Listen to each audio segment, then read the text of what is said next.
Ghusl, taking a bath, something which we do every day. But if you think about it, it's a pretty important part of your religion, because if you are not ritually pure, you cannot perform some important religious deeds. And how much time and effort you put into learning the correct manner of ghusl, and how consciously and how well you perform the ghusl, shows your concern for the way you stand before Allah. Because al-ghuslu amana bayna al-abdi wa bayna rabbihi. Ghusl is a trust between you and your Rabb. And we really can't emphasize the importance of ghusl enough. In this series, we will begin the discussion with the obligatory ghusl, which will be helpful to you when you are in a hurry or if there is not enough time to take a complete ghusl. Next, I will take you step by step through the etiquettes of the complete ghusl, where we will discuss the sunnah acts of ghusl. And finally, in the next video, we will answer some frequently asked questions about ghusl. Alhamdulillah, all the information and answers are taken from the writings and fatwa of the scholars. So let's begin. There are two kinds of ritual impurities, the minor impurity and the major impurity, which occurs as a result of janabah, haid or nifas.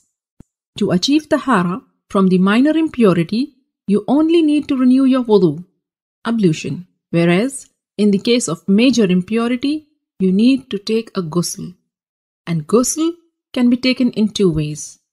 A complete ghusl with all the sunnahs of the Prophet, and a partial or a sufficient ghusl, which means only doing what is obligatory to free yourself from the ritual impurity.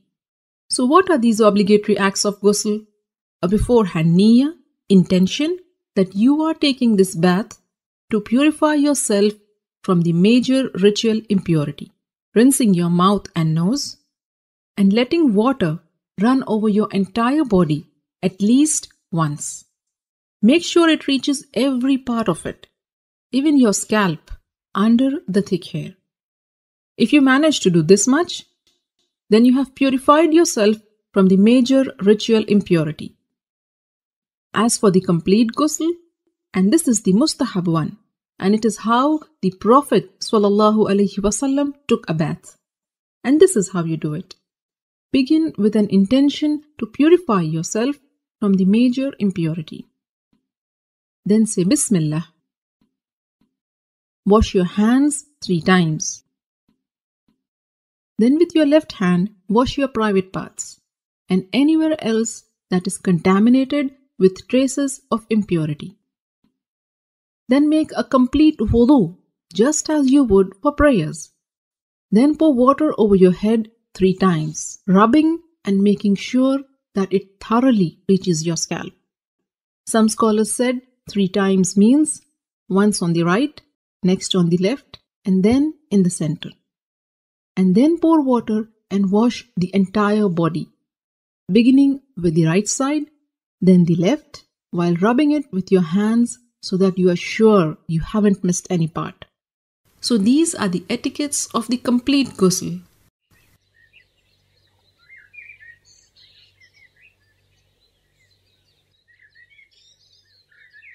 Ghusl essentially means letting water run over every part of your body. So if you are wearing a ring, you should move it.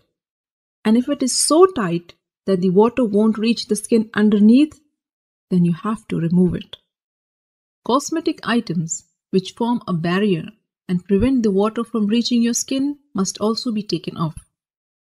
In a narration of Maymuna radiallahu ta'ala anha, it is mentioned that the Prophet sallallahu alaihi wasallam moved away from the spot where he had been taking ghusl, and then he washed his feet. Shaykh Ibn al-Uthaymeen rahimahullah explained that what is apparent from the various narrations is that the Prophet washed his feet after ghusl only when there was a need.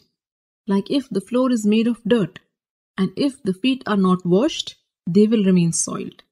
So you may want to wash your feet after ghusl if there is a need. With this, you are now well informed about the how-to of the perfect ghusl. For more how-to guides, subscribe to the Striving Muslimah YouTube channel or get yourself to the strivingmuslimah.com and subscribe to the mailing list. I will keep you updated about all the latest videos and interesting articles. Don't forget to share this how-to guide with your family and friends. By sharing this video, you are helping your friends and family in their deen.